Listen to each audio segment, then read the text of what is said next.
ایک صحابی المعجم الطبرانی کی حدیث ہے، صحیح ابن خزیمہ کی روایت ہے، اللہ کے نبی صلی اللہ علیہ وسلم کے دربار میں آتے ہیں، شکایت کرتے ہیں، اللہ کے نبی میں اپنی کھجور کے جو باغیچہ ہے میرے کھجور کے باغیچے کے کنارے پر باؤنڈری اٹھانا چاہتا ہوں میں. اب باؤنڈری اٹھا رہا ہوں میں، میرا باڑ بنا رہا ہوں، کمپاؤنڈ اٹھاتے اٹھاتے ایک یہودی کا باغیچہ ہے میرے باغیچے کے بالکل بازو میں، ان کا ایک درخت ایسا آڑا ہوگا ہے، پیڑ ان کے باغیچے میں ہے لیکن اس کا تنا میرے باغیچے میں ایسا آڑا ہوگا ہے. اب وہ آڑا آنے کی وجہ سے میرا کمپاؤنڈ کی وال سیدھا اسٹیٹ نہیں جا رہی آگے، یا تو اسے کٹ کرنا نہیں تو اس درخت کے پیچھے سے میں کمپاؤنڈ اٹھا لے کے جانا. اب وہ ایک درخت آ کے راستہ روک دیا، میرا کام ادھورا ہو گیا. میں اس بھائی کو بول رہا ہوں، بھائی میرے کو دے دے وہ ایک درخت، تو جتنی قیمت بولتا میں دے دے، نہیں بیچنے تیار نہیں وہ شخص، میں کیا کروں. اب وہ ایک درخت کی وجہ سے میرا کام پورا چوپٹ ہو جا رہا، ادھورا ہو جا رہا، میں کیا کروں. اللہ کے نبی اسے بلائے، اے میرے بھائی وہ ایک درخت ان کو دے دو، وہ تم کو مزدوری میں پیسے دے دیں گے جتنا تمہیں چاہیے. نہیں میں نہیں دیتا. اے اللہ کے بندے تو وہ ایک درخت دے دے، میرا اللہ تعالیٰ تجھے جنت میں کھجور کا درخت دے گا. تو ایک درخت دے دے تیرے بھائی کو، اللہ تعالیٰ جنت کا کھجور کا درخت تجھے دیں گا. اے نہیں جی مجھے نہیں ہونا جی وہ سب بھی کیا بھی. تجھے معلوم جنت کا کھجور کا درخت کیسا رہتا معلوم تجھے؟ سن، اگر کوئی گھوڑ سوار گھوڑا لے کر اس کھجور کے درخت کے سائے کے نیچے دوڑانا شروع کرے، 100 سال لگیں گے اسے، تب بھی وہ اس کھجور کے درخت کے سائے کو ختم نہیں کر پائے گا. ایک کھجور کا درخت، اس کا سایہ بولے تو چھاؤں، اس کا جو سایہ پڑتا چھاؤں، اس کے چھاؤں میں گھوڑا نان اسٹاپ بغیر رکائے کے دوڑاتا جائے، کب تک؟ 100 سال تک، تب بھی اس ایک درخت کے سائے کو نہیں پہنچ سکتا. وہ اتنا بڑا درخت میرا اللہ تجھے دے گا، تو تیرے بھائی کو ایک درخت اے نہیں ہونا چاہیے وہ سبھی منجے میں نہیں دیتا جی.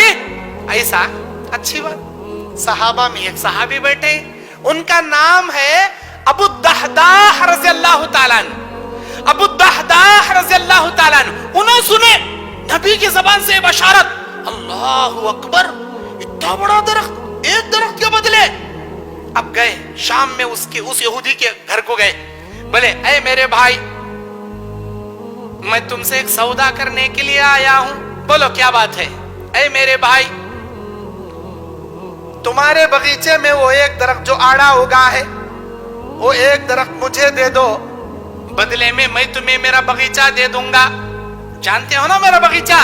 اے ابو الدحداح تمہارے باغیچے کو کون نہیں جانتا؟ مدینے کا سب سے بڑا باغ آپ کا باغ، 600 کھجور کے درخت آپ کے باغ میں، ہر کوالٹی کی کھجور آپ کے باغیچے میں. جب بھی آپ کے باغیچے کی فصل نکلتی ہے، مدینے کے آزو بازو گاؤں والے کیوں لگائے کھڑے رہتے ہیں آپ کی فصل خریدنے کے واسطے. اور آپ کے درخت باغیچے میں ایک بڑا مکان ہے، بڑی باوڑی ہے، کنواں ہے، سارے باوڑیوں میں پانی سوکھا تو بھی آپ کے کنویں میں پانی نہیں سوکھتا. اتنا بڑا کنواں، اتنا بڑا گھر، اتنا بڑا باغیچہ، کون نہیں جانتا جی؟ تمہارے باغیچے کے بارے میں کون نہیں جانتا جی؟ ارے سب سے بڑا باغیچہ تمہارا. ابو الدحداح رضی اللہ تعالیٰ عنہ کہتے اے اللہ کے بندے قسم اللہ کے کھا کے کہتا ہوں، میں میرا سارا باغ اپنے کنویں اپنے مکان کے ساتھ میں تیرے نام کر دوں گا، تو ایک درخت مجھے دے دے. اے ابو الدحداح ہوش میں تو ہو؟ کیا کہہ رہے ہو؟ ہاں پورا ہوش میں ہوں، مکمل ہوش میں ہوں. ٹھیک ہے سودا منظور، وہ ایک درخت تمہارے نام، تمہارا باغیچہ میرے نام. اچھی بات. اب اللہ کے نبی کے دربار میں آتے ہیں ابو الدحداح، کہتے ہیں اللہ کے نبی صلی اللہ علیہ وسلم میں وہ ایک درخت اس بھائی سے لے لیا، اللہ کے لیے اللہ کے رسول کے لیے دیتا ہوں ایک درخت، مجھے نہیں چاہیے. اللہ کے لیے اللہ کے رسول کے لیے آپ چاہیں تو اس بھائی کو دے دیجئے جس کے لیے وہ ضرورت ہے. اے اللہ کے نبی اب مجھے بتائیے کہ اللہ تعالی مجھے وہ درخت دیں گا جس درخت کے بارے میں کل اس بھائی سے آپ بتا رہے تھے؟ کیا اللہ مجھے وہ ایک درخت دیں گا؟ مجھے وہ ایک درخت چاہیے. اللہ کے نبی نے فرمایا ابو الدحداح تو ایک درخت کی بات کرتا ہے، میرا اللہ تعالیٰ تیرے دینے کی فیاضی سے اتنا خوش ہوا، جنت میں کئی کھجوروں کے باغ تیرے نام اللہ کر دیا.